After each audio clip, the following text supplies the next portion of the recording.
আচ্ছা, এখানে ধরে নেওয়ার যে বিষয়টা নিয়ে আলোচনা করতেছিলেন ওডিসিয়াস এর সাথে, আপনি ওই ওডিসিয়াস ভাইয়ের সাথে, যে ধরে নেওয়ার জন্য মানে কি ওডিসিয়াস ভাই আপনার মানে অবজেকশনটা কি ছিল, আপনি একটু আবার বলেন তো। আমার অবজেকশনটা হলো যে আমি ধরে নিলাম সেটা ধরে নিয়ে তারপরে কোনো লজিক্যাল আর্গুমেন্ট তৈরি হয় কিনা, এবং সেটা করতে গেলে সেই লজিক্যাল আর্গুমেন্টটাকে প্রুফ করতে গেলে আপনি যে ধরে নিচ্ছেন সেই ধরে নেওয়াটা কোনোভাবেই যে ভুল প্রমাণ হয় না বা ফলস হয় না, এটা আপনাকে দেখাতে হবে যে অল পসিবল চ্যানেল থেকেই আপনাকে দেখাতে হবে যে আমি যেটা না, ধরে ওইখানে নিছিলাম। যেটা হয়েছে আপনাকে তাহলে মনে ফুল কনটেক্সটটা উনি ওইভাবে দিতে পারেনি। আমরা আসলে সেখানে একটা রিডাকশিও এন্ড অ্যাবসার্ডাম আর্গুমেন্ট ইউজ করতেছিলাম, যেখানে আমরা এটার আসলে বাংলা দেখাচ্ছি। বলেন। আমি বলতেছি দর্শক একটা মিনিট আমি বলতেছি। রিডাকশিও এন্ড অ্যাবসার্ডাম আর্গুমেন্টটা হচ্ছে যে বেসিক্যালি কোন একটা প্রেমিস আপনি ধরে নেবেন, ধরে নেওয়ার পর সেখান থেকে আপনি একটা ইনকনসিস্টেন্সি বা কন্ট্রাডিকশন আপনি শো করবেন। তার মানে কোন একটা প্রেমিস থেকে যখন কন্ট্রাডিকশন শো করা যায় তখন বলা যায় যে হচ্ছে ফার্স্ট প্রেমিস যেটা দিয়ে আপনি শুরু করছিলেন সেই প্রেমিসটা আসলে ভুল ছিল। এটা হচ্ছে আপনার রিডাকশিও অ্যাড অ্যাবসার্ডাম, মানে কোন একটা প্রেমিস থেকে আপনি সেই প্রেমিসটাকে রিডাকশন করে করে একটা অ্যাবসার্ড কনক্লুশন আপনি নিয়ে আসবেন। তো আমরা আসলে ওইখানে এই কাজটাই করতেছিলাম যে যদি আমরা ধরে নেই, তাই না দেখতে পাই যে আমরা 199 98 এভাবে গুনতে গুনতে না না এরকম ছিল না, জিনিসটা ছিল এরকম যে ধরেন আপনার ক্লেমটা ছিল যে কোনো কিছু যদি এমন হয় যে অস্তিত্বে আসছে কোনো রকম কজ ছাড়া, যদি এরকম হয়, হইতেই পারে এরকম, আপনার মানে নাস্তিকরা দাবি করে যেমন হইতেই পারে, সমস্যা কি। তো আমরা আপনাকে দেখাইছিলাম যে না আমরা তো দাবি করলাম কই ভাই, হতেই পারে। ক্লেম করি নাই, আমরা দাবি করেন না, আপনারা বলছেন যে এখানে একটা মানে অ্যাগনস্টিক পজিশন আছে, মানে না ভাই দীপ্ত ভাই ওয়েট, আমরা কবে দাবি করছি যে হতে পারে? আমরা তো জানি যে হয়। কি আনকজড কোনো কিছু হয়? অবশ্যই। রেডিও অ্যাক্টিভিটির পিছনে আপনি কোনো কজ দেখাইতে পারবেন না। তারপরে হচ্ছে যে ভার্চুয়াল পার্টিকেলের পিছনে আপনি কোনো কজ দেখাইতে পারবেন না। কে বলছেন ভাই? কিন্তু কজের আমি আপনাকে কানেক্ট করে দিচ্ছি দীপ্ত ভাই, আমি কানেক্ট করে দিচ্ছি ওনাকে, কারণ আমি আলোচনায় ছিলাম তো। দিনদা ভাই, ওনাদের কজের আমব্রেলার ভিতরে একটু ভালো করে শুনেন, কজের আমব্রেলার ভিতরে ওই মানে রেডিও অ্যাক্টিভ ডিকে, যে এটা যে একটা নাম, এটাও একটা কজ। রেডিও অ্যাক্টিভ ডিকে ধরেন যে ইউরেনিয়াম থেকে আসতেছে, ওই ইউরেনিয়ামটাও একটা কজ। বুঝতে পারছেন? মানে everything related to that matter, ওইটাই একটা করে কজ। জি বলেন। মানে এটা কেমনে কজ হলো? কজ কি ভাই? কজ কি অ্যাকশন? আরে ভাই একটু থামেন, আমাকে জিনিসটা ভাই আপনার রেডিও অ্যাক্টিভ ডিকের কথা আমি বলতেছি। রেডিও অ্যাক্টিভ ডিকের কজ না, এটা আপনি কই পাইছেন? রেডিও অ্যাক্টিভ ডিকের কজ হচ্ছে উইক নিউক্লিয়ার ফোর্স। আপনারে কই দেখান, এটা বাইর করে দেখান। হ্যাঁ আপনাকে বের করে দেখাচ্ছি, বলেন যে ভাই দেখবেন, আপনি রেফারেন্স চান, আমি রেফারেন্স দিচ্ছি। দেখান যে radio active decay, what is the cause of radio active decay. আচ্ছা, তো এখানে রেডিও অ্যাক্টিভ ডিকের কথা উনি যেটা বলতেছে যে রেডিও অ্যাক্টিভ ডিকের কোনো কজ নাই, তো আমরা এখান থেকে পড়ি, এর রেফারেন্স সহ আছে। As for the radioactive disintegration of atomic nuclei, even if events such as the decay of a given atom of uranium-235 at this instant, rather say 2 weeks from now, don't have a sufficient cause, there is strong justification for maintaining that the phenomena, the decay statistics they exhibit themselves have underlying proportionate causal explanation, for they exhibit regularities that strongly indicate the existence of more fundamental ordered causes. স্ট্রোইঙ্গার 2001, উনি একজন physicist. তো আপনি এই পেপারটা দেখে নিতে পারেন, আমি রেফারেন্সটা এখানে বড় করে দেখাইতেছি। Epistemological and ontological issues arising from quantum theory. ঠিক আছে, আপনি এই পেপারটা পড়বেন, ওইখানে দেখবেন যে হচ্ছে রেডিও অ্যাক্টিভ ডিকের কোনো কজ আছে কিনা। এখানে আরো ফার্দার এক্সপ্লেনেশন আছে, তো আমি এটা পড়তেছি না। আপনি এই যে যেমন এখানে বলছে কি দেখেন, পিটার বাসেই 2013 সালের পেপারে উনি বলতেছে যে notes that the beta decay is due to the so called weak nuclear force. হ্যাঁ আপনি দেখাইছেন, এখন আপনি আমাকে একটা জিনিস বুঝায় দেন, relation between uncertain and certain. মানে কজের সাথে কোনটার রিলেশন আছে, সার্টেন নাকি আনসার্টেন?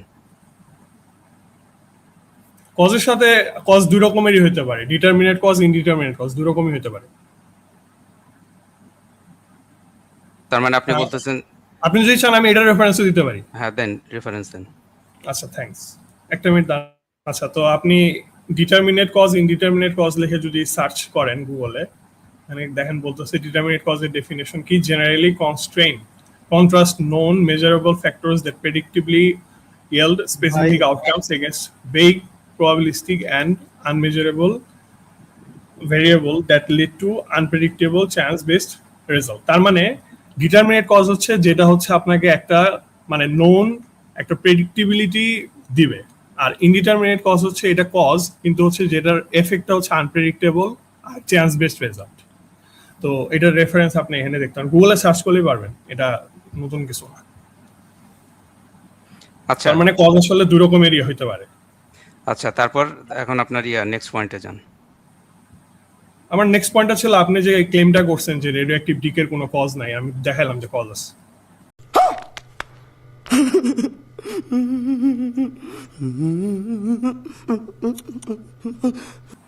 আমি এর আগে যতবার আমি দেখছি আমি ওইভাবে কজ পাই নাই যে রেডিও অ্যাক্টিভ ডিকে। আমি তো দেখালাম, তাহলে আপনি ভুল দেখছেন। এটা হতে পারে ভুল দেখছি, আমি আবার দেখবো। বাই দ্য ওয়ে আপনি কিন্তু রেফারেন্স দেন নাই। রেডিও অ্যাক্টিভ ডিকের যে কজ নাই এটা রেফারেন্স দেন তো আমাকে, একটা পিয়ার রিভিউড জার্নাল বের করেন। আমি খুঁজতেছি, আচ্ছা আপনি কন্টিনিউ করেন।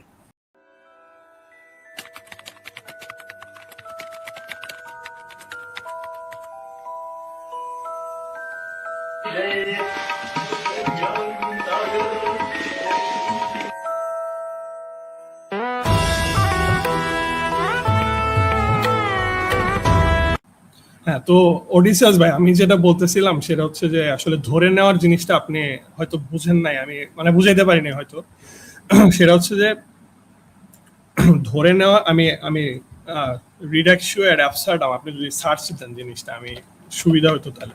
আচ্ছা দীপ্ত ভাই, আমি যদি ভুল না করি এই ডিডাকটিভ আর্গুমেন্টটা দেয়া হয়েছিল প্রেমিস 1 নিয়ে যখন আমি হচ্ছে গাইগুই করতেছিলাম ওইটা প্রমাণ করার জন্য, তাই তো? হ্যাঁ হ্যাঁ, আমি সেটা হচ্ছে যে মানে আমি বলি ফুল সিনারিওটা আপনাকে বলে মনে করাই। সেটা হচ্ছে যে আমরা দাবি করতেছিলাম যে everything that begins to exist has a cause, right? আমরা দাবি করতেছিলাম এটা।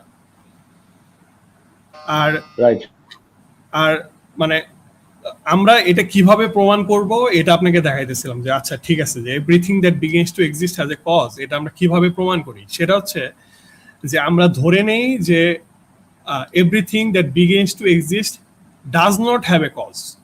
আমরা এটা প্রথমে ধরে নিলাম। ধরে নেওয়ার পর আমরা দেখাই যে হচ্ছে এই প্রেমিসটা যদি আমরা ধরে নেই তাহলে দেখা যায় যে একটা কন্ট্রাডিকশন বা ইনকনসিস্টেন্সি চলে আসে। তার মানে দুইটা অপশন কি কি ছিল, যে everything that begins to exist has a cause অথবা everything that begins to exist doesn't has a cause বা ডাজন্ট হ্যাভ এ কজ। তার মানে যেহেতু ডাজন্ট হ্যাভ এ কজ জিনিসটা এলিমিনেট হয়ে গেল বা বাদ পড়ে গেল। তাহলে ঠিক আছে, তাহলে ঠিক আছে, আপনি একটা ধরে নিয়ে যখন আগাবেন তখন ওইটাই আপনার আমরা যেটা হ্যাঁ এটাই আমরা এটাই বলতেছিলাম যে আপনি যদি হ্যাঁ দাঁড়ান কথাটা শেষ করতে দেন না ভাই। যখন একটা ধরে নেই, এটা আমরা ম্যাথমেটিক্সে অ্যালজেব্রাতে অনেক জায়গাতে এরকম ইউজ করি, ধরে নিয়ে তারপরে দেখাই যে এই জিনিসটা ধরে নেওয়াটা ঠিক না, এটা আমার অ্যাকচুয়াল ভ্যালু থেকে এতখানি ডেভিয়েট করে, তাহলে আমি অতটুকু আবার অ্যাডজাস্ট করি, তাহলে আমি অ্যাকচুয়াল ভ্যালুর কাছে যেতে পারবো। এরকম অনেক অনেক পদ্ধতি আছে, বাট মূল নীতিটা হলো যে আপনি যেটা ধরে নিলেন সেই ধরে নেওয়াটা যে ভুল ছিল সেটা দেখানো, এটা ঠিক আছে। এখন তাহলে আপনারা যে জন্যই বলেছিলাম যে ওডিসিয়াস ভাই ওই আর্গুমেন্টের নামটা বলে দিছিলাম আগে, এই জন্য। ওই যে ভাই আমরা মানে নাম মুখস্থ করা পাবলিক না তো, অত পড়াশোনা নাই, এজন্য নাম বললে মুখস্থ করার জন্য দেইনি আপনাকে, রেফারেন্সের জন্য দিছি।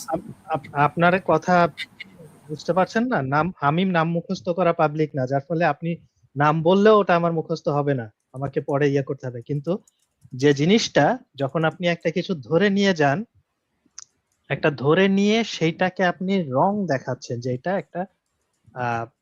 একটা কন্ট্রাডিকশন বা এটা একটা ফলসিফায়েবল থিং, একটা এরকম জায়গা, তখন সেটা থেকে আপনার একটা কি বলা যেতে পারে, একটা আর্গুমেন্ট হয়, স্ট্যাবলিশড হয়। এখন আপনারা যেটা যে ধরে নিচ্ছেন যে কি যে যা কিছুর একটা সূচনা আছে বা কি যে বিগিন টু এক্সিস্ট এটা বলে তারপরে সেটা ইয়ে করছে। এখন এই যে বিগিনস টু এক্সিস্ট এই জিনিসটা তো তখন আপনাকে দেখাতে হবে, প্রুভ করতে হবে যে something has begins to exist. তো এই সেটা তো আমরা আপনারা- সেকেন্ড প্রেমিসে বলছি ভাই, সেকেন্ড প্রেমিসে আমরা কি বলতেছি না যে universe came into existence?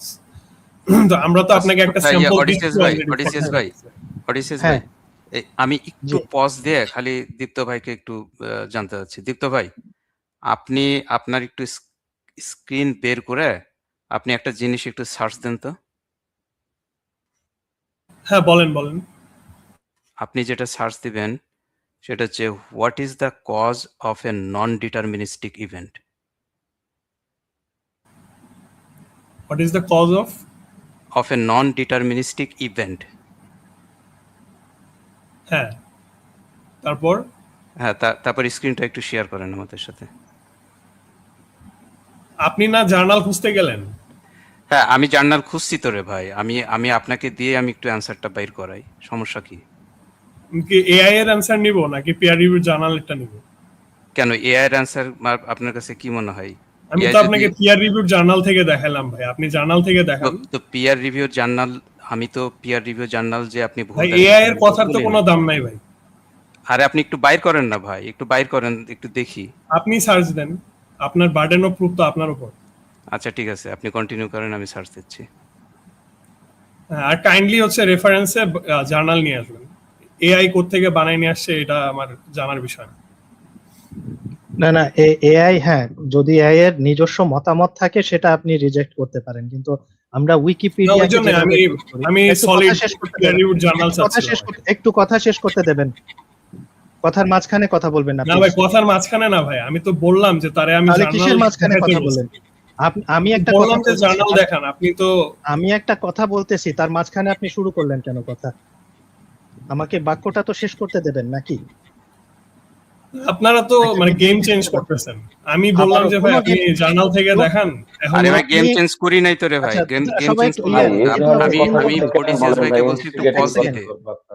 Odysseus ভাই, আমি কিন্তু ওনার কথাটা কিন্তু আমি ডিনাই করি নাই যে আনসার্টেনিটির পিছনে যে আনসার্টেনিটি কজ বলতেছে, এটা কিন্তু আমি ডিনাই করি নাই, ওটা কিন্তু আমি অ্যাকসেপ্ট করে নিয়েই তার কাছে আমি জানতে চাচ্ছি যে আনসার্টেনিটি কজটা কি আসলেই কোনো কজ কিনা, সেইটার অ্যান্সারটাই হচ্ছে আমি এই থেকে। ওয়েট আপনি বলছেন রেডিও অ্যাক্টিভ ডিকের পেছনে কোনো কজ নাই, সেটার প্রুফ দেন আগে। রেডিও অ্যাক্টিভ ডিকের পিছনে কোনো সার্টেন কজ নাই, এখন আমি এইটা বললাম। সার্টেন কজ বলেন না, আপনি বলছেন কোনো কজ নাই, দেখাবো পেছনে গিয়ে। আপনি এখন দেখাইতে পারবেন না যে আনসার্টেন কজ ছাড়া আপনি অন্য কোনো কজ বলছেন কজ নাই। আচ্ছা, এখন আপনার বলতে হবে আনসার্টেন কজ কি, সেইটা তো আপনাকে বলতে হবে না। আপনি বলছেন কজ নাই, বলছেন কিনা? হ্যাঁ, আমি বলছি কজ নাই, কারণ আমি এইটার পিয়ার রিভিউ জার্নাল থেকে দেখেন এই স্টেটমেন্টটা। এই স্টেটমেন্টটা পিয়ার রিভিউ জার্নাল থেকে দেখেন। কজ নাই বলতে আমি যেটা বলছিলাম, আর্গুমেন্ট যখন করা হয়েছিল দিন ভাই, তখন কি সার্টেন কজ আনসার্টেন কজ এরকম কিছু না, প্রশ্নটা শোনার আগে আচ্ছা প্রশ্নটা শোনার আগে ধরেন আপনারা কোন একটা আর্গুমেন্ট নিয়ে কথা বলতেছেন, ধরে নিয়ে আপনারা কালাম নিয়ে কথা বলতেছেন, যখন আপনাকে দেওয়া হয়েছিল, কোন একটা আর্গুমেন্ট দেওয়া হয়েছিল, তখন কি যিনি আর্গুমেন্ট দিয়েছেন তিনি কি ডিফাইন করছেন যে কজ বলতে উনি কি বুঝাইতেছে? না, সার্টেন কজ কি আনসার্টেন কজ কি, এখানে কোন ধরনের কজের কথা সে ইমপ্লিমেন্ট করতেছে কিছু বলছে না? তাহলে বালের বার্ডেন অফ প্রুফ আপনার ঘরে কিভাবে পড়ে আমি একটু বুঝতেছি না, কিভাবে পড়ে আপনার ঘরে? কারণ তুমি পরে আসছো। এই যে এটা কি মুমিনদের? কারণ তুমি প্রথমে শোনো নাই, প্রথমে কথা শোনো নাই। এটা কি মুমিনদের প্রথমে দিন দেওয়া বলছে যে হচ্ছে রেডিও অ্যাক্টিভ ডিকের পেছনে কোনো কজ নাই, ও ডাইরেক্ট একটা ক্লিয়ার স্টেটমেন্ট দিছে, সেটার বার্ডেন অফ প্রুফ তার উপরে না। আপনি কি আমার বাচ্চা হন যে আপনি আমার তুমি করে বলতেছেন কাহিনী কি? না, আমি তোমার মেয়ের বাপ হই।